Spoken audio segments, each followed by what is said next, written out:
నమస్తే అండి. మనం స్నానానికి వెళ్ళే ముందు ఒక 10, 15 నిమిషాలు గనక టైం కేటాయించుకున్నట్లయితే మన హెయిర్ సిల్కీగా, హెల్తీగా చాలా బాగుంటుందండి. దీన్ని ఎలా ప్రిపేర్ చేసుకోవాలో ఇప్పుడు చూసేద్దాము. స్టవ్ వెలిగించుకొని ఒక గిన్నెలో మనకు తగినంత వాటర్ అయితే తీసుకోవాలి. నేను ఇద్దరికి కాబట్టి 2 గ్లాసెస్ అయితే వాటర్ తీసుకున్నాను. అందులో దోసనాకులండి ఇవి కట్ చేసుకొని వేసుకుంటున్నాను. తర్వాత కరివేపాకులు గుప్పెడు తీసుకున్నానండి. మెంతులు ఒక 2 స్పూన్స్ తీసుకోవచ్చు. అలోవెరా జెల్ కూడా మొక్కుంది కాబట్టి నేను తీసుకున్నానండి. లేదంటే చివర్లో అలోవెరా జెల్ ఒక స్పూన్ కలుపుకోవచ్చు. ఆ తర్వాత ఆనియన్ కూడా ఒకటి వేసేసుకున్నానండి. పెద్దది వేసుకున్నాను ఇద్దరికి కాబట్టి.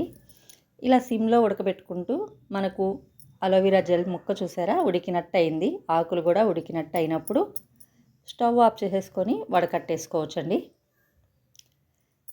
ఇలా వడకట్టుకొని కొంచెం వేడి తగ్గాక